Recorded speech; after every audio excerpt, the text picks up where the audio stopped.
نحمده ونصلي على رسوله الكريم اما بعد فقد قال الله تبارك وتعالى كما ورد في سورة بني اسرائيل اعوذ باللہ من الشیطان الرجیم بسم اللہ الرحمن الرحیم وَيَسْأَلُونَكَ عَنِ الرُّوحِ قُلِ الرُّوحُ مِنْ أَمْرِ رَبِّي وَمَا أُوتِيتُم مِّنَ الْعِلْمِ إِلَّا قَلِيلًا وقال عز وجل كما ورد في سورة الحجر وَإِذْ قَالَ رَبُّكَ لِلْمَلَائِكَةِ إِنِّي خَالِقٌ بَشَرًا مِّن صَلْصَالٍ مِّنْ حَمَإٍ مَّسْنُونٍ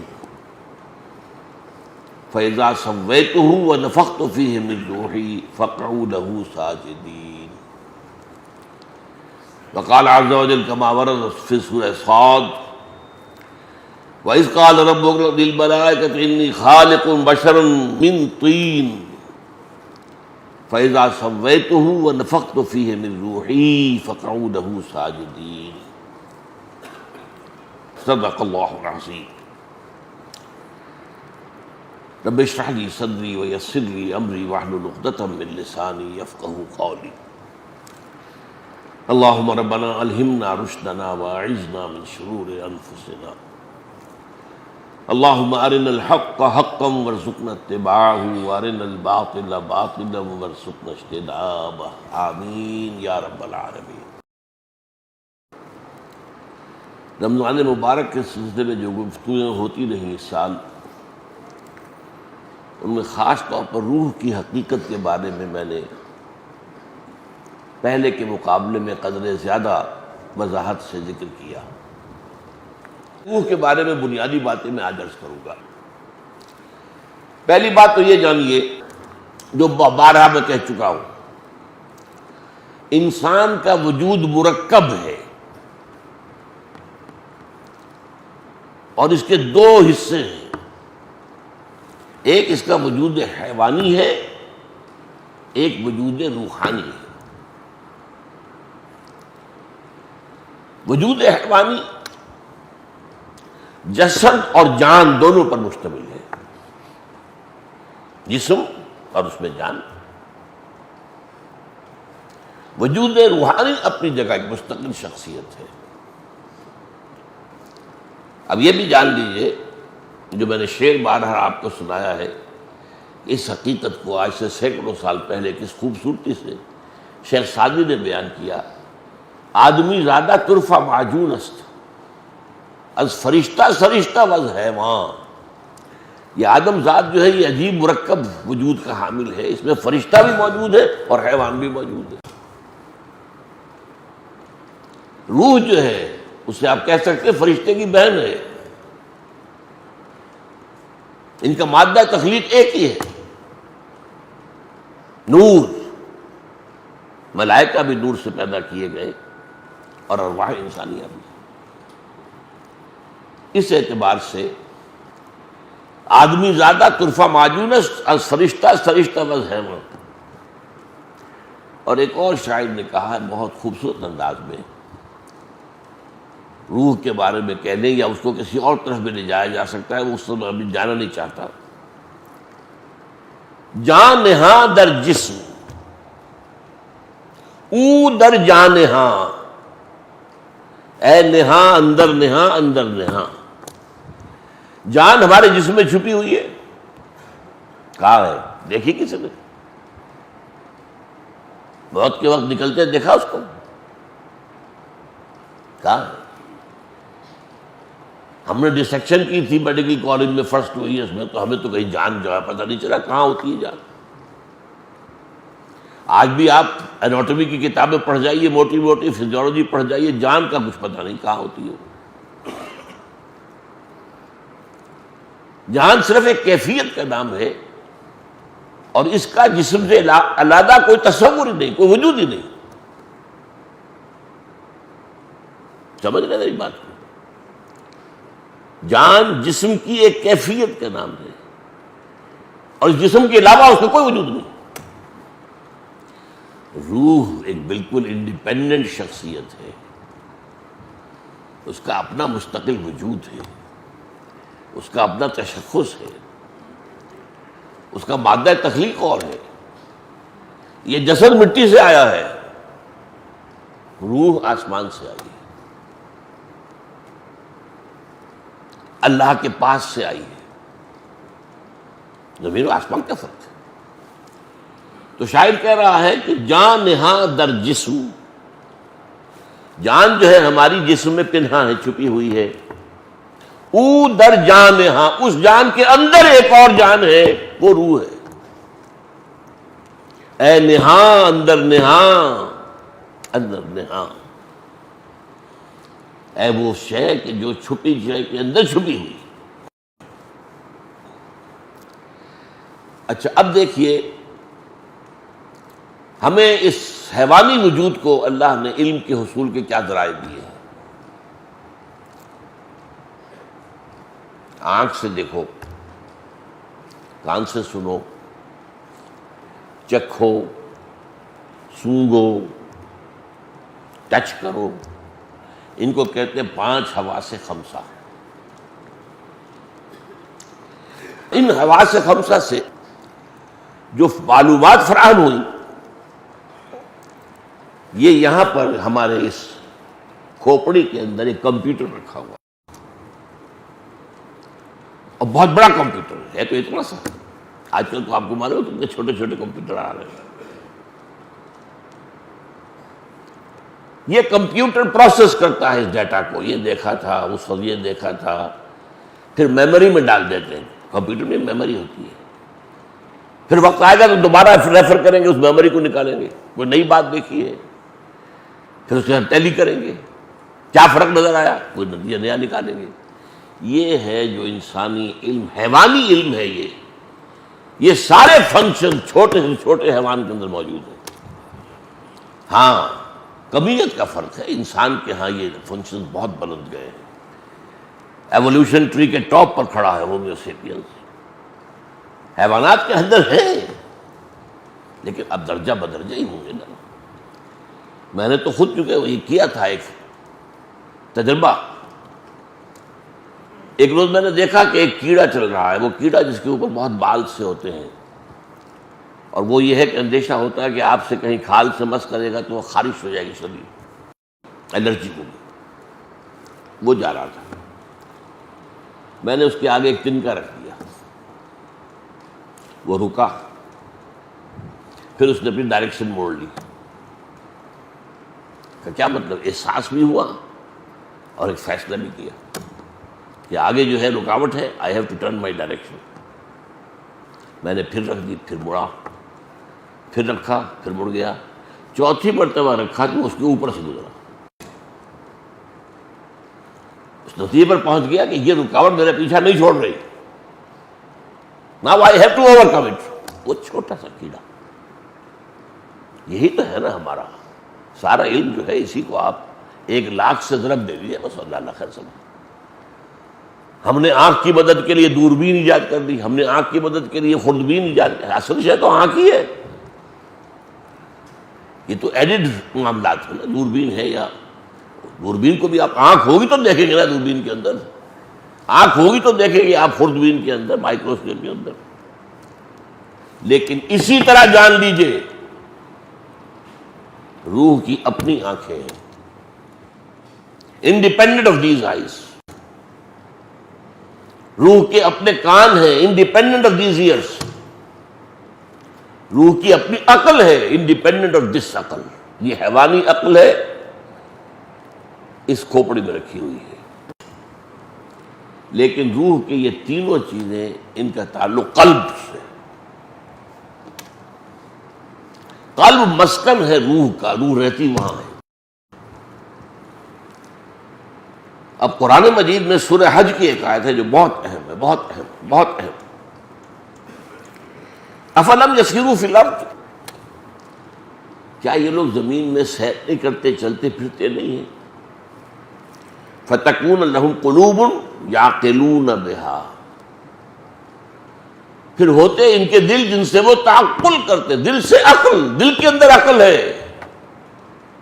قلوب یعقلون بہا، او آذان یسمعون بها، یا کان جن سے وہ سنتے ہیں. فإنها لا تعمل ابصار، اس لیے کہ اندھی یہ آنکھیں نہیں ہوتی، اندھا دل کی آنکھ اندھی ہو جاتی. ابو جہل کی یہ آنکھ تو اندھی نہیں تھی، وہ تو جمال و جلال مصطفی کا مشاہدہ نہیں کر سکا. ابو لہب کی تو یہ آنکھ نہیں تھی، وہ آنکھ کوئی اور آنکھ ہے. اب اسی کو دیکھیں مضامین دو کم سے کم قرآن مجید میں دو جگہ ضرور آتے ہیں. یہ میرا ایک نقطہ ہمیشہ سے ہے. یہ سورہ اعراف کی آیت ہے. ہم نے انسانوں اور جنوں میں سے بہت سے ایسے لوگ پیدا کر دیے ہیں جو جہنم ہی کا ایندھن ہے، پیدا ہی کیے اس کے لیے. اور ان کی کیفیت کیا ہے؟ لہم قلوب لا یفقہون بہا، ان کے پاس دل ہے لیکن تفقہ نہیں کرتے، غور نہیں کرتے، سوچتے نہیں. لہم قلوب لا یفقہون بہا وَلَهُمْ أَعْيُنٌ لَا يُبْصِرُونَ بِهَا، ان کی آنکھیں ہیں پر دیکھتے نہیں ہیں. وَلَهُمْ آذَانٌ لَا يَسْمَعُونَ بِهَا، ان کے کان ہیں لیکن سنتے نہیں. أُولَٰئِكَ كَالْأَنْعَامِ بَلْ هُمْ أَضَلُّ، وہ تو چوپایوں کے مانند ہیں بلکہ ان سے بھی گئے گزرے. دیکھیے یہ آنکھیں میری بھی ہیں تو گدھے کی بھی ہیں، کتے کی بھی ہیں، گھوڑے کی بھی ہیں، بلی کی بھی ہیں. بعض سے حیوانوں کی آنکھیں ہم سے بہت تیز ہیں. بہت سے حیوان اندھیرے میں بھی دیکھتے ہیں، ہم نہیں دیکھ سکتے. یہ جو عقاب قسم کے جو ہے پرندوں کے اندر شکاری، ان کی اتنی نگاہ تیز ہے، بہت بلندی سے زمین پر پڑی ہوئی سوئی کو بھی دیکھتے ہیں. ان کی بھی آنکھیں ہماری بھی ہیں، ان کے کان ہمارے بھی ہیں، ان کی بھی عقل ہے ہماری بھی عقل ہے. لیکن انسان ہونے کے ناطے ہمیں جو چیز دی گئی تھی وہ روح تھی. روح کے ذرائع، روح کا قلب، وہ اس کی عقل ہے، روح کی آنکھ ہے، روح کے کان ہے. اسی لیے کہا ہے اقبال نے، دم چیست پیامست شنیدی نہ شنیدی. دیکھو تم جب سانس لیتے ہو یہ کیا ہے؟ یہ ایک پیغام ہے، تم سنتے ہو کہ نہیں سنتے؟ ہر سانس بتا رہا ہے کہ اس کے ساتھ وابستہ ہے زندگی، یہ جب بند ہوا ختم ہو جائے گی. دم چیست پیامست شنیدی نہ شنیدی، در خاک تو یک جلوہ آمیخت نہ دیدی. تیری مٹی ہی میں ایک جلوہ بھی ہے، نور بھی ہے، دیکھتے نہیں ہو. دیدن دیگر آموز سنیدن دیگر آموز، اور دیکھنا سیکھو. اس آنکھ سے دیکھنا تو کتے کو بھی آتا ہے، بلے کو بھی آتا ہے، وہ بھی دیکھ لیتا ہے کار آ رہی ہے بچ جاتا ہے. دیدن دیگر آموز، انسان کا دیکھنا دیکھو اور وہ ہوگا روح کا دیکھنا. انسان کا سننا سنو اور وہ ہوگا روح کا سننا. اچھا اب اگلی بات سمجھیے. یہ جو دو وجود ہیں ان کی سورسز ایبسولیوٹلی ڈفرنٹ، بلکہ یہ سمجھیے متضاد. حیوانی وجود اور وجود کے معنی جسم جمع جان، ان کا بریکٹ کر دیجیے، دو الگ چیزیں نہیں ہیں. وہ مٹی سے بنے اور یہ وہ نقطہ ہے جو سائنس اور مذہب میں متفق علیہ ہے. سائنس بھی یہی کہتی ہے اور اللہ کی کتاب بھی یہی کہتی ہے. روح اس کا اس خاک سے کوئی تعلق نہیں، وہ عالم امر سے آئی ہے، بلندیوں سے آئی ہے، وہ امر رب ہے، وہ اللہ کے پاس سے آئی ہے. زمین و آسمان کا فرق ہے. اب اس کے دو تقاضے اس کے ضمنی طور پر سمجھ لیجیے. ہمارے جسد حیوانی کو جو طاقت چاہیے، قوت، اس کے لیے جو غذا چاہیے کہاں سے آتی ہے؟ یہاں سے جسد حیوانی آیا. گندم آ گئی، چاول آ گئے، سبزیاں آ گئیں. بکری کا گوشت کھایا تھا تو بکری کو نے کیا کھایا تھا؟ بیری کے پتے کھائے تھے اور کوئی گھاس پاک کھایا تھا؟ The ultimate source is earth, crust of the earth. روح کو بھی کی ضرورت ہے انرجی کی. اس کا تغذیہ اور تقویت کلام ربانی سے ہے. یہ روح ربانی ہے اور اس کی غذا کلام ربانی. نمبر 3، ان دونوں کے رجحان ایک دوسرے سے بالکل متضاد ہیں. جسم جہاں سے ہے اسی کی طرف جھکنا چاہتا ہے. زمینی مفادات، زمینی لذتیں، عالم سفلی کی چیزیں، انہی میں مگن، انہی کے اندر مگن، انہی کی طلب میں زندگی ہے، انہی میں بھاگ دوڑ ہے. روح کا رجحان اللہ کی طرف ہے. وہ جو ہم نے آیت پڑھی روزے اور رمضان کے ذکر میں، وَإِذَا سَأَلَكَ عِبَادِي عَنِّي فَإِنِّي قَرِيبٌ. آپ سوچتے رہیے کہ آخر یہ سادھو لوگ کیا کرتے تھے جا کر کئی سال تک برف سے ڈھکی ہوئی چوٹیوں پہ. یہ تپسیا کائے کے لیے کرتے تھے؟ ہمارے ہاں بھی اولیاء اللہ نے، صوفیاء نے بڑی بڑی ریاضتیں کی، بہت بڑی بڑی ریاضتیں. کس کی تلاش میں؟ اللہ کا قرب تلاش کرنے کے لیے. یہ اصل میں یہ روح جو ہے یہ اللہ کا قرب چاہتی ہے. اور عربی زبان کا ایک مقولہ ہے بڑا پیارا، کل شیء یرجع الی اصلہ. ہر شے اپنی اصل کی طرف لوٹتی ہے. جسم یہاں سے آیا تو یہی جائے گا. منہا خلقناکم وفیہا نعیدکم ومنہا نخرجکم تارۃ اخری. روح انا للہ وانا الیہ راجعون. روح زمین میں دفن نہیں ہوتی، نہ یہ زمین کی شہ ہے نہ زمین میں جائے گی. اب دیکھیے میں نے ایک آیت تو آپ کو سنائی، یسألونک عن الروح، سورہ بنی اسرائیل کی. اے نبی یہ لوگ آپ سے روح کے بارے میں پوچھتے ہیں. قل الروح من امر ربی وما اوتیتم من العلم الا قلیلا. اے نبی ان سے کہہ دیتے روح میرے رب کا امر ہے، لیکن تمہیں علم میں سے سوائے تھوڑے حصے کے کچھ نہیں ملا ہے. تمہارے لیے خاص طور پر ان بحثوں میں الجھنا صحیح نہیں ہے. یہ بات سمجھ لیجئے، یہ ابدی قاعدہ نہیں ہے. قرآن مجید کا اولین مخاطب جو طبقہ تھا، جو قوم تھی، وہ فلسفی نہیں تھی، وہ پڑھی لکھی نہیں تھی، وہ تو امی، ان پڑھ، کوئی کتاب نہیں تھی ان کے پاس. ان کو اس طرح کے جھمیلوں میں قرآن نے ڈالا ہی نہیں. ان گہرائیوں کی طرف. اب جیسے کہ ایک آیت ہے سورہ حدید کی، هو الاول والآخر والظاہر والباطن. سوچتے رہیے. امام راضی کھڑا ہوا ہے، معلوم ہوتا ہے کہ سخت دہشت زدہ ہے، دہشت زدہ ہے، حیبت زدہ ہے. اعلم ان هذا المقام مقام غامض عمیق مہیب. جان لو یہ مقام ہوشیار کہ رہ بردم تیز قدم را. ہوشیار ہو جاؤ کہ اس وقت تمہارا قدم جو ہے تلوار کی دھار پر ہے. یہ آیت وہ ہے. عام ہمارے مفسرین گزر جاتے ہیں اور عوام کیا سمجھیں گے اس کو. تو یہ بات سمجھ لیجئے کہ روح ہے لیکن اس کی تفسیر قرآن نے نہیں بتائی. البتہ وہ اشارات ہیں سوچنے والوں کے لیے ہے. سب سے پہلا اشارہ کیا ہے؟ اس روح انسانی کو اللہ نے اپنی ذات سے منسوب کیا. اس سے بڑی بات کیا ہوگی؟ 2 آیتیں میں نے آپ کو سنائی ہیں، سورہ حجر 14ویں پارے میں اور سورہ صاد 23ویں پارے میں.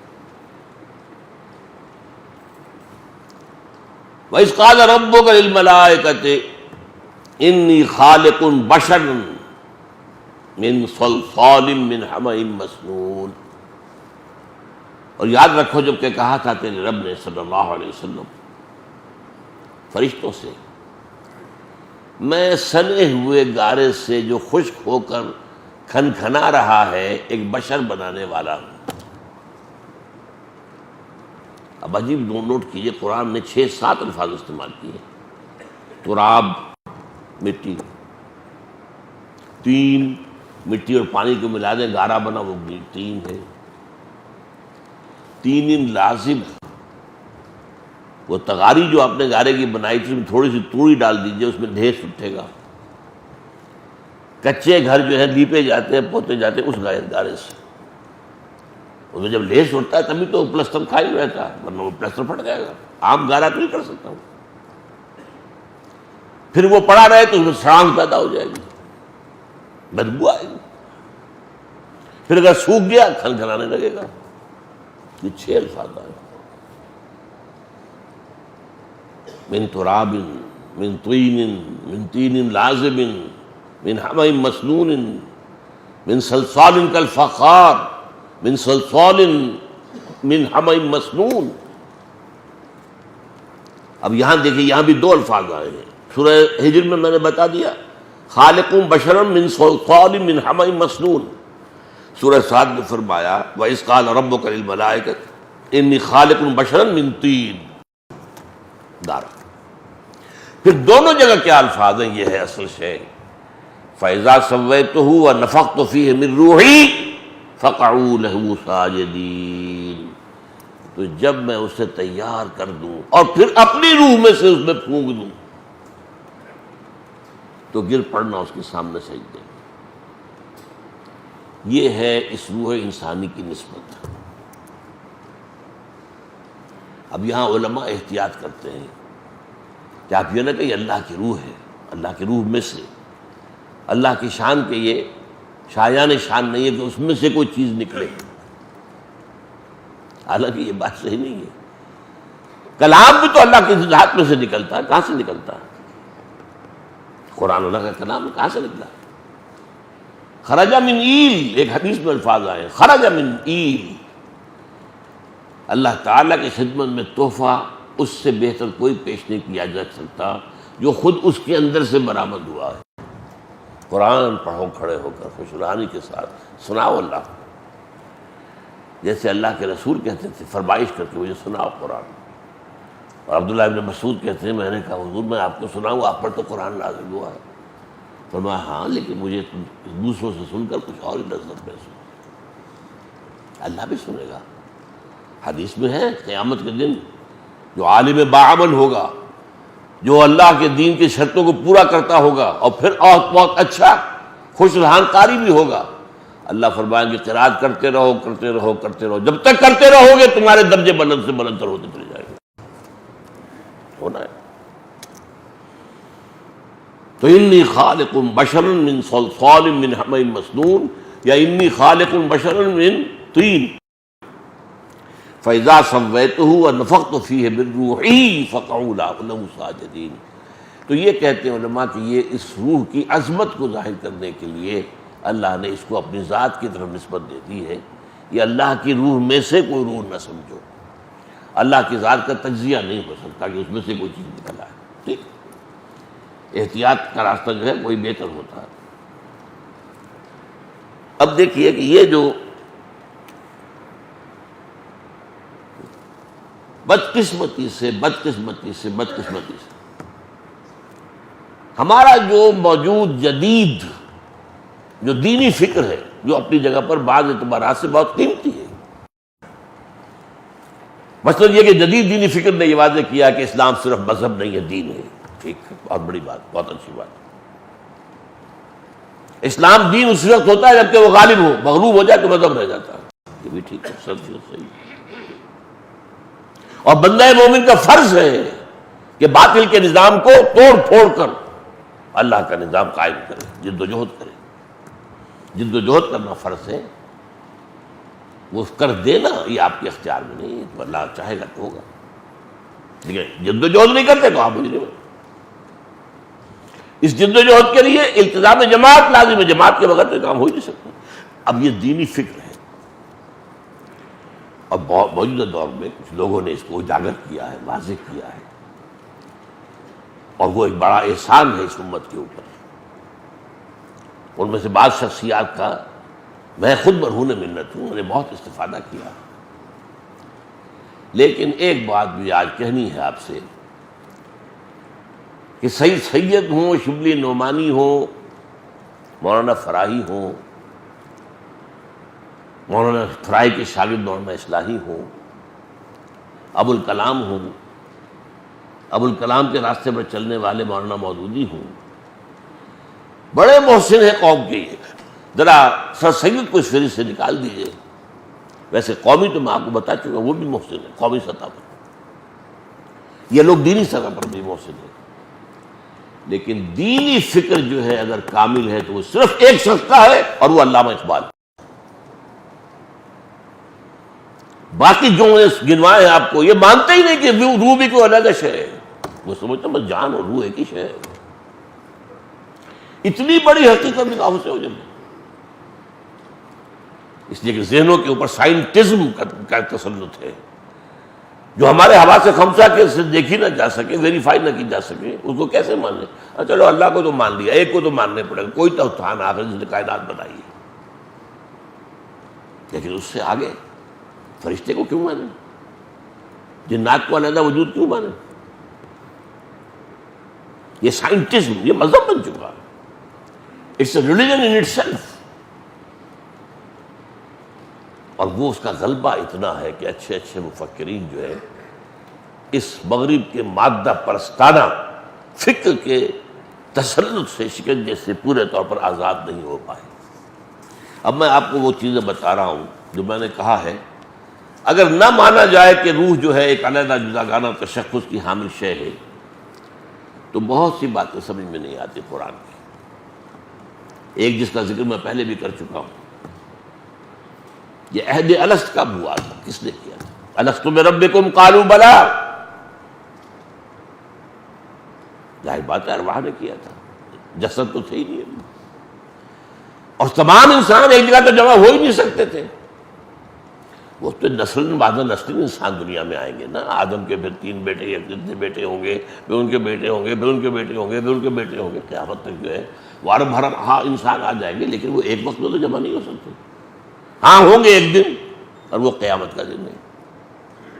وہاں پھر جمع ہو جانا سب نے، یا پھر وہ اس الست میں عہد الست کے اور جمع سے. اب یہی وہ چیز ہے جو میں نے ابھی آیت آپ کو سنائی، اس سے سورہ اعراف کے اندر ہے. ہم نے جہنم کے لیے بہت سے لوگوں کو پیدا کر دیا، جہنم کے لیے. آخر ہمیں چاہیے نا کچھ ایندھن، جہنم کے لیے بھی درکار ہے. بہت سے انسان ہم نے پیدا اس لیے کیے.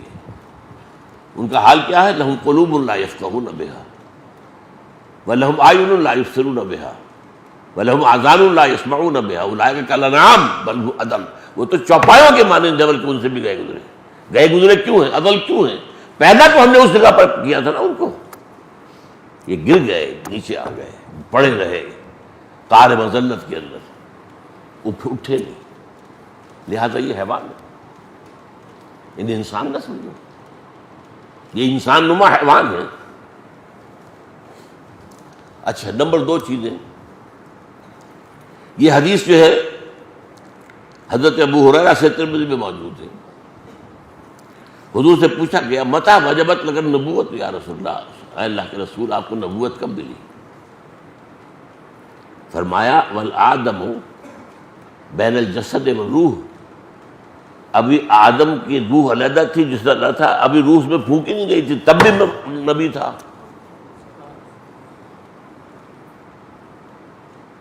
کون تھا نبی؟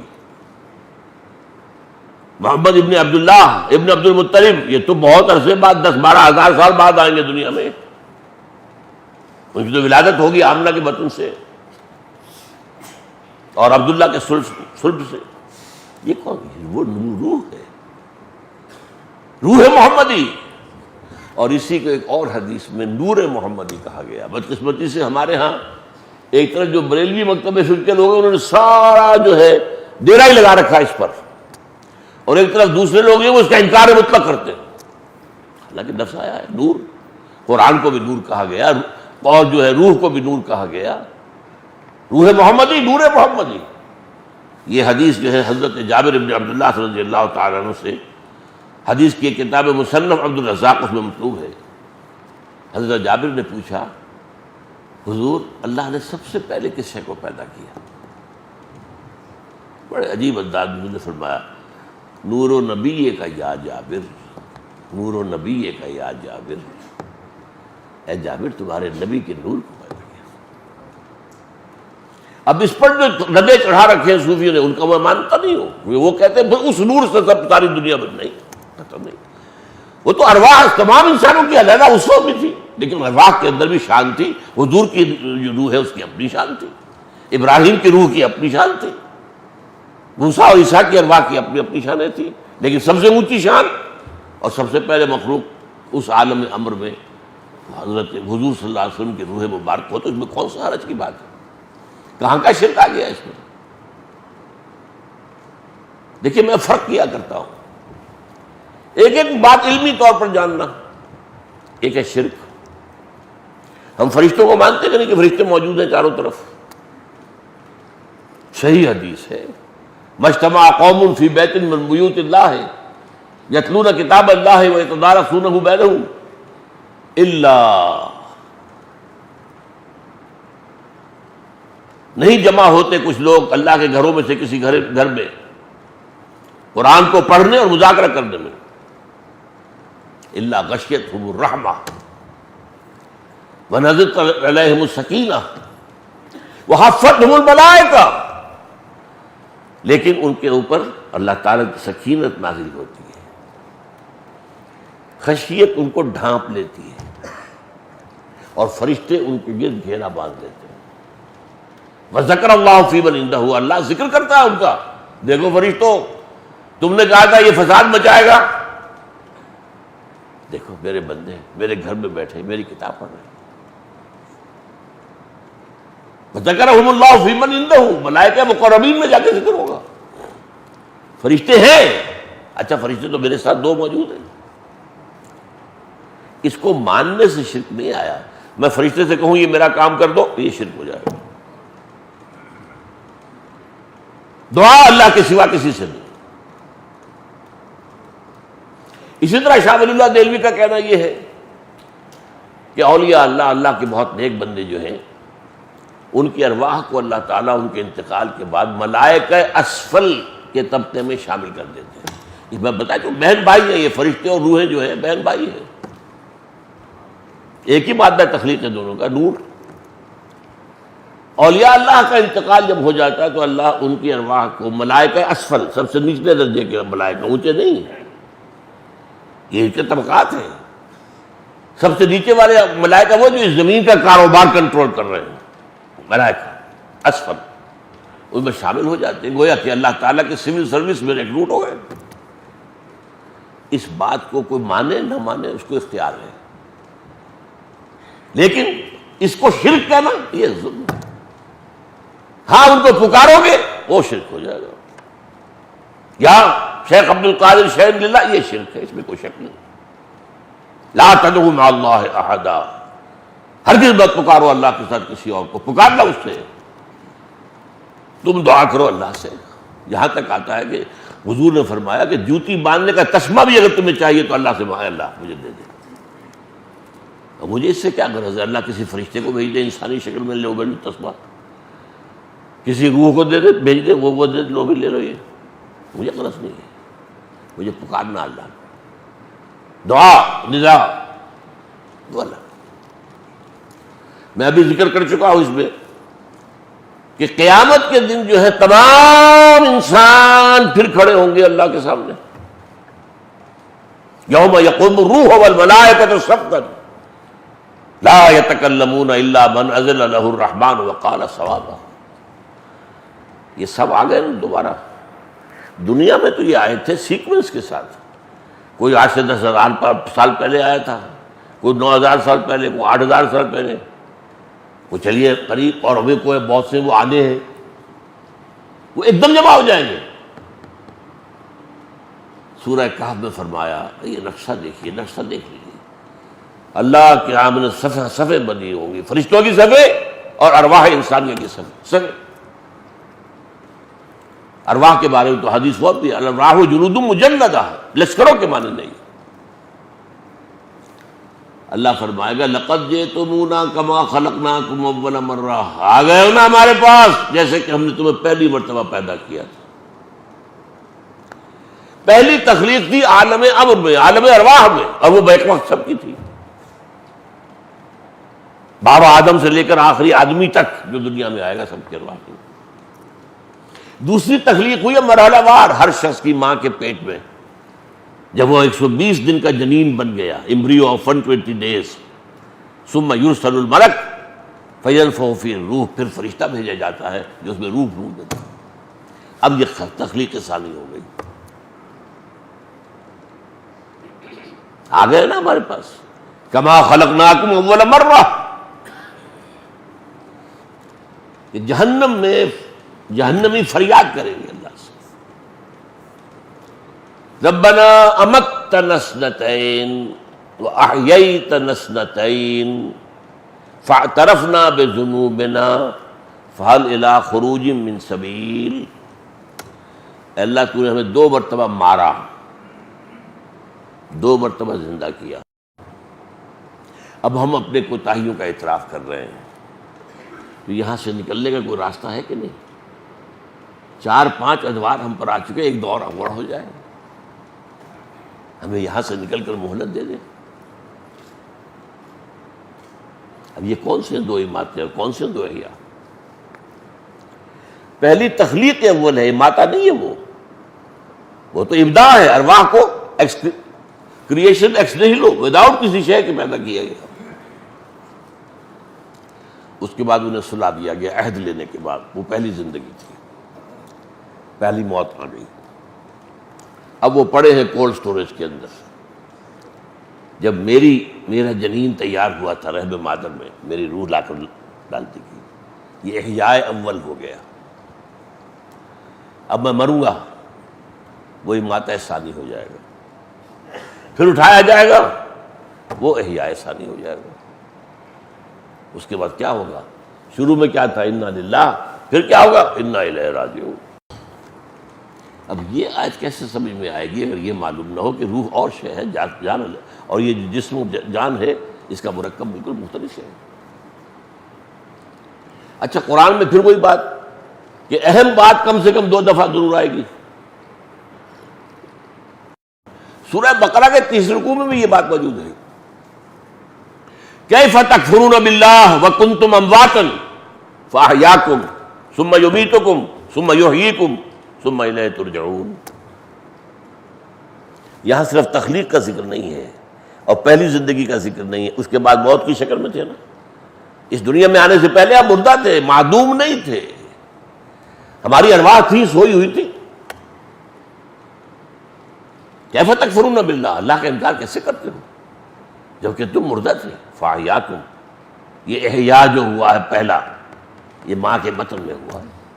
ثم یمیتکم، پھر وہ تمہیں مارے گا، یہ اماتہ ثانی ہو جائے گا۔ ثم یحییکم، پھر تمہیں زندہ کرے گا۔ ثم الیہ ترجعون، پھر تم اس کی طرف لوٹ جاؤ گے۔ یہ ہے جو میں کہہ رہا ہوں کہ دین کی تعلیمات کا یہ خفی پہلو ہے، یہ فلسفیانہ پہلو ہے۔ ان چیزوں کو آج سمجھنا اس لیے ضروری ہو گیا ہے کہ بہت سے معاملات میں سائنس بہت آگے نکل گئی ہے۔ اب آپ کو سائنس اور دین کے درمیان، تعلیمات کے درمیان بڑے کلوز ریلیشن شپ کی ضرورت ہے۔ اب اس کے علاوہ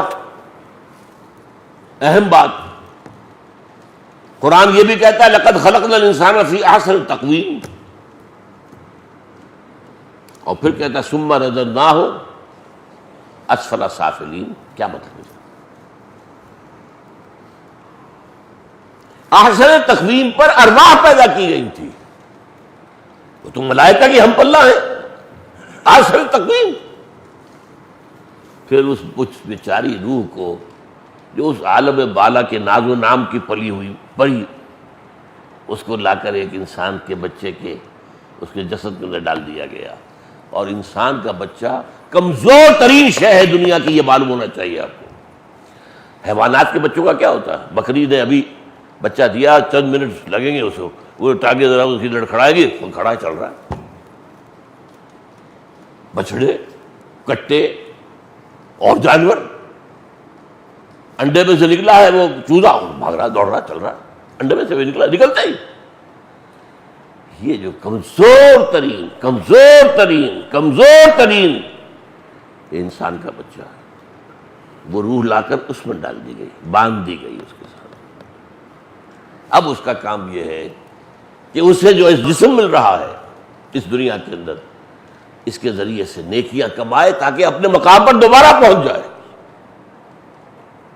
کسی نے تمہیں پہاڑ پر سے گرا دیا ہے، اب تمہیں چڑھنا پڑے گا، ذرا چڑھائی میں محنت لگے گی نا۔ تمہارا مقام تو بہت بلند تھا، فرشتوں سے بلند، لیکن وہاں سے اب گرا کہاں دیے گئے؟ ظاہر بات ہے فرشتوں سے نیچے جنات ہیں، جنات سے نیچے یہ سارے حیوانات ہیں زمین کے، اور ان میں ایک انسان بھی ہے۔ اور میں بتا چکا ہوں آپ کو کہ تمام حیوانات میں ضعیف ترین بچہ وہ انسان کا ہوتا ہے۔ کتنا وقت لگتا ہے اسے، کس طرح اس کو چلانے کے لیے، چلانا سکھانے کے لیے جو پاپڑ بیلنے پڑتے ہیں، اس کو بولنا سکھانا پڑتا ہے، وہ کس قدر ضعیف۔ یہ اب دونوں باتیں ٹھیک ہو گئی۔ اسی طرح قرآن یہ بھی کہتا ہے ظلوم ہے انسان، جہول ہے انسان، خلق حلوا، بہت جلدی پسند ہے، اجرت پسند ہے، اور بہت ہی تھڑ دلا ہے۔ یہ ساری کس کے لیے کہی جا رہی ہے؟ جو اشرف المخلوقات ہے۔ کیوں؟ یا یہ غلط ہے یا وہ غلط ہے؟ نہیں بھائی، دونوں صحیح ہے۔ اپنی خلقت کے اعتبار سے ظلوم بھی ہے، جہول بھی ہے، عجول بھی ہے، حلوع بھی ہے۔ اپنی فطرت کے اعتبار سے، روح کے اعتبار سے بلند ترین ہے۔ دونوں چیزیں اپنی جگہ۔ اور اسی سورہ احزاب کے اندر یہ جو فرمایا گیا، ہم نے امانت پیش کی آسمانوں پر، زمین پر، پہاڑوں پر، کسی نے اٹھانے کا حوصلہ نہ دکھایا۔ حملہ الانسان، یہ امانت کون سی ہے؟ یہی روح ربانی، جنات میں نہیں ہے یہ۔ ویسے جنات کی تخلیق ہم سے بلندر سطح پر ہوئی ہے، آگ سے بنائے گئے، وہ اس کائنات میں بہت دور دور تک جا سکتے ہیں۔ میرے نزدیک سمائے دنیا تک تو ان کی رسائی ہے، وہ جاتے ہیں۔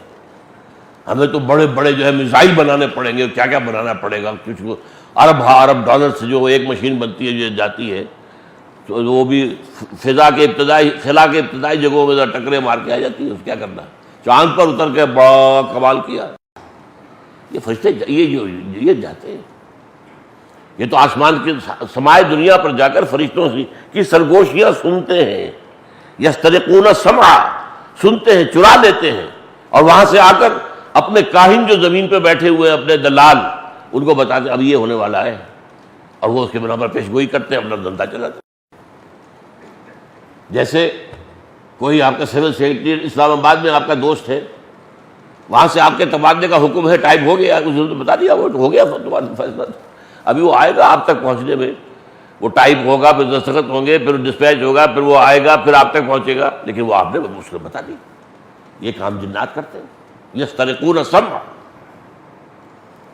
وہ سنتے ہیں بیٹھ کر سرگوشی۔ تو یہ، لیکن یہ کہ ظاہر بات ہے کہ اسی لیے تو اس کو عزازیل نامی جن کو جو ہے دھوکہ لگا، انا خیر منہ، میں اس آدم سے بہتر ہوں، خلقتنی من نار و خلقتہ من طین۔ اسے اس روح کا علم نہیں تھا، وہ انسان کو صرف گارے سے سمجھ رہا ہے، اور گارا یقیناً کمتر ہے آگ سے، یہ بات تو غلط نہیں اس کی۔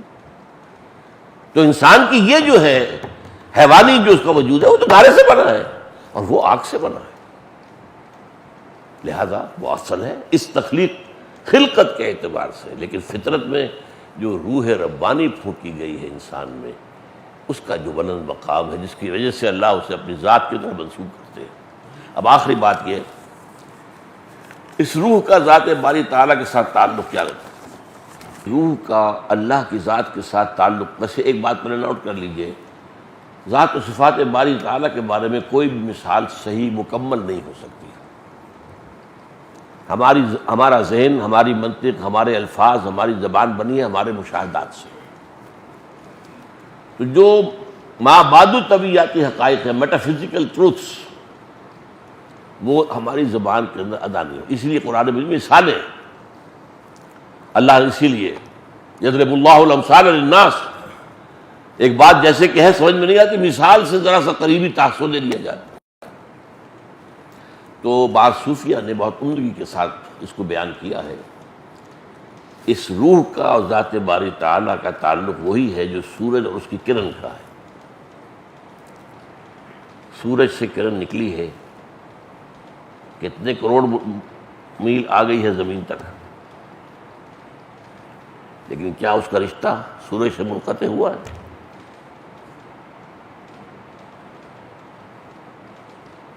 ایک اور بات مجھے یاد پڑتا ہے کہ ایک بڑے فزسٹ جو فزکس میں بہت بڑے ماہر انہوں نے بتائی تھی کہ یہ جو رے آف سن ہے یہ ہائپر بولا کے انداز میں چلتی ہے، اسٹریٹ لائن میں نہیں آتی، یہ یوں ہو کے اگر تو درمیان میں کوئی شے آ گئی جس نے اسے جذب کر لیا تو ختم ہوئی، کنزیوم ہو گئی، ورنہ کوئی شے درمیان میں نہیں تو واپس چلی جائے گی سورج کے اندر۔ انا للہ و انا الیہ راجعون۔ تو جیسے یہ سورج کی کرن کا معاملہ اگر یہ صحیح ہے، میں آئی ایم ناٹ ڈیفینیٹ، کافی پرانی بات ہے یہ، لیکن فزسسٹ تھے، وہ فزکس کے بہت بڑے ماہر تھے، پروفیسر تھے، انہوں نے بتایا۔ تو اس حوالے سے یہ تعلق ہے بندے کا، بندے کی روح کا اللہ کی ذات کے ساتھ۔ اقول قولی ھذا واستغفر اللہ لی ولکم ولسائر المسلمین والمسلمات۔